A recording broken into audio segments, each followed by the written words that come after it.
Welcome to Transfer Pricing Problem 4. Let's discuss the problem statement. A company has two divisions, Division A and Division B. Division A has a budget of selling 2 lakh number of particular component, namely X, to fetch a return of 20% on the average assets employed. That is, Division A has a total production capacity, that is 2 lakh units it's producing. So 2 lakh units, particularly the component name is X. So product X, it is producing the 2 lakh units, and a return on that is 20% on the average assets. On the assets, it's fetching 20% profit. Well, the following particulars of division A are as follows. So the following details is given. Fixed overhead, nothing but the fixed cost is given per annum. Variable cost per unit is given. Then the three assets is given. So that are inventories and the plant and equipment. Well, let's see the further problem. However, there is a constraint in marketing and only 1,50,000 units of component X can be directly sold to the market at proposed price. There is a risk, well, this means that there is a restriction in marketing for division A to sell only 1,50,000 units out of this 2 lakh units. So total capacity is 2 lakh units. In 2 lakh units, so it has a restriction that it can sell only 1,50,000 units to outside market. Well, further it's given like it has been gathered that the balance 50,000 units of component X can be taken by division B. That is, so as I told you, among this 2 lakh units, 1,50,000 units, the division A can sell to the outside market. The balance 50,000 units, it can sell it to another division known as division B. Well, division A wants a price of rupees 4 per unit of X product, but division B is prepared to pay only rupees 2 per unit of X. So they have an this opinion about the price, that is division A is demanding for rupees 4 per unit, but division B is ready to pay only 2 per unit.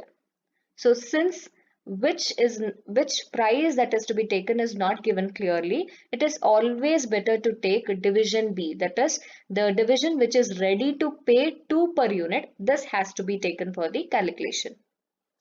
The next thing is given, division A has another option in hand, that is from here to here we can say it as one option.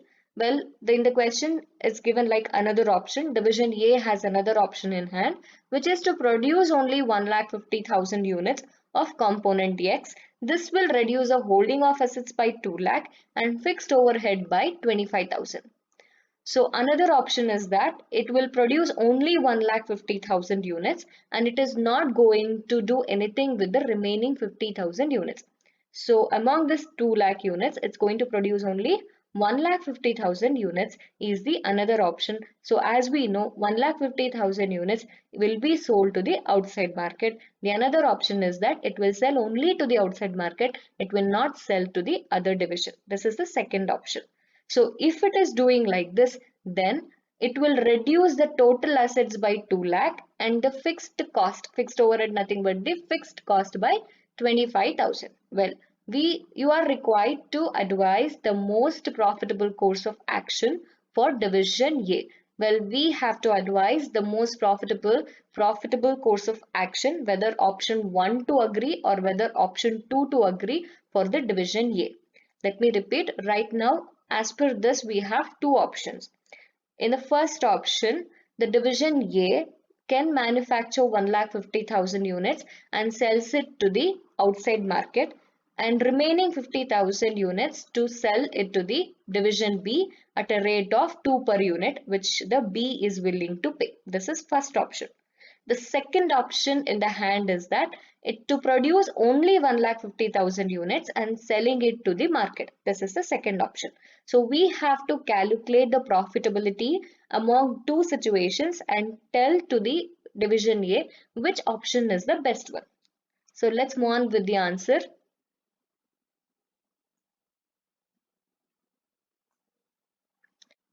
Well, let's calculate the transfer price first. To calculate the selling price, nothing but the transfer price, we require cost and the profit. we very well know the main basic formula to calculate the selling price is cost plus profit. Now, in the question, you can observe in the left hand, so variable cost and fixed cost is given. So we know the cost, but we doesn't know the profit. The clue which is given here, you can observe in the question left hand side, the clue which is given here is 20% on the average assets employed is the profit. So first let's calculate that profit. So the first step is the calculation of return on investment. Okay, to calculate the return on investment, first we should know the total investment. As you can observe in the question again in the left side, we have three types of assets that we have taken here. Three types of assets. If you total this, we get the total investment. On this total investment, we have to take the percentage. Percentage is given in the question, that is 20%. Okay. So total investment into profit percentage, you will easily can find out the profit, nothing but the return on investment. Now we got to know the profit, so we can easily determine the total sales or the selling price. Well, let's calculate the budgeted sales revenue for the total 2 lakh units. So just take the variable cost. So 1 per unit into 2 lakh. Then the fixed cost is also given in the question, that is 5 lakh. Then profit is what we have calculated just now, that is 2,40,000. So if we add all the three, we will get the total sales, nothing but the total selling price.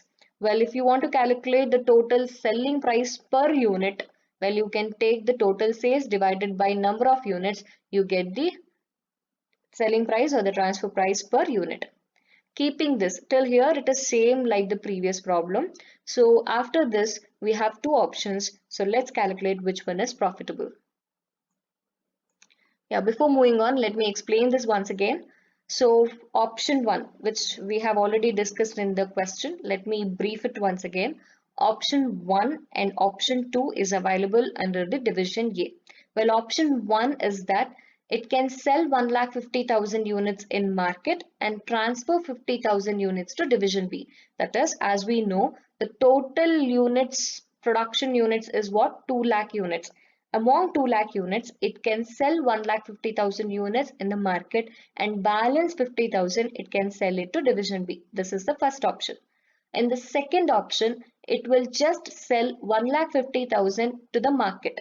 It will not do anything with the balance. The second option is just thinking to sell 1,50,000 units in the market. So our duty is that taking these two options, let's find out which one is more profitable. Let's move on with the third step, that is statement of profitability of division A under two options. As I told you, there are two options.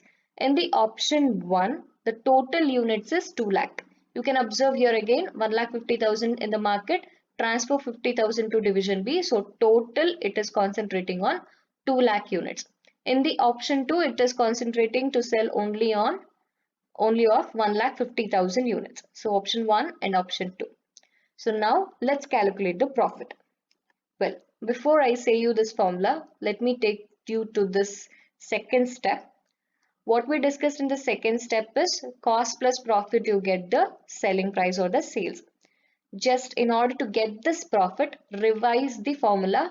You take sales minus cost, that is variable cost and fixed cost. You can easily get profit. This is also a basic formula. Sales minus cost, you get profit. The same logic is applied here. Take sales minus variable cost, you get contribution, minus fixed cost, you get profit. Let me tell you in detail. Let's take the sales first. Okay, so sales, as we know, there is in the two options also. The 1,50,000 is common. That is 1,50,000 it is willing to sell to the market. In second option also it is same. It is willing to sell the same units in the market. So 1,50,000 units is the total volume into per unit value. Just now we have calculated, that is 4.7 per unit, which they are willing to sell to the outside market. Okay, multiply it, you get this amount. Well, for this sales revenue, now in the option 1, another thing is given, that is remaining 50,000 will be sold to division B. That's what we have taken here. Remaining 50,000 units into rupees 2 per unit. As I told you in the question, observe in the left hand side that division B is prepared to pay rupees 2 per unit. Remember very well, you are not going to take rupees 4 per unit. because it is just an offer which is given or demand which is said by division A, but division B, which is a purchasing division, is prepared only to pay rupees 2 per unit. So since it is ready to pay only 2 per unit, we are going to take only rupees 2 per unit. Okay, the same thing is taken over here, 50,000 units into 2 per unit. So option 1 has two things. This is for 15 lakh units, sorry, 1,50,000 units, and this is for 50,000 units. Well, in the option 2, there is only one thing, that is for 1,50,000 units. So total it, you get total sales value, sales volume or sales revenue. So from this total sales, you're going to deduct the variable cost. Variable cost in the question is given like 1 per unit. So 1 into the number of units you got 2 lakh, 1 into the number of units you got 1,50,000. So if you deduct this, it's easy that you get a contribution. So from the contribution, you have to deduct the fixed cost. So fixed cost, let's see the question here. In the question, it's given like 5 lakh. 5 lakh is the fixed cost. If the unit, if it is using the entire 2 lakh units, so the fixed cost is 5 lakh. You have to observe very careful when you are going for option 2. Again, observe the question. In the last line, option 2 is given. That is, division A has another option.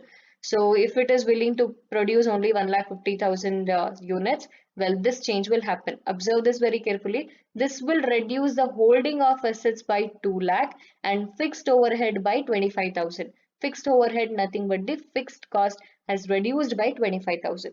I have given you as a note as well as per the question. So fixed cost will go down by 25,000, that is 5 lakh minus 25.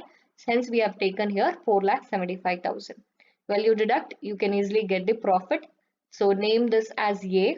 Then we can take the capital employed. Now we got to know the profit. We have to calculate the percentage of capital employed, return on capital employed. Hence we need to know the capital employed.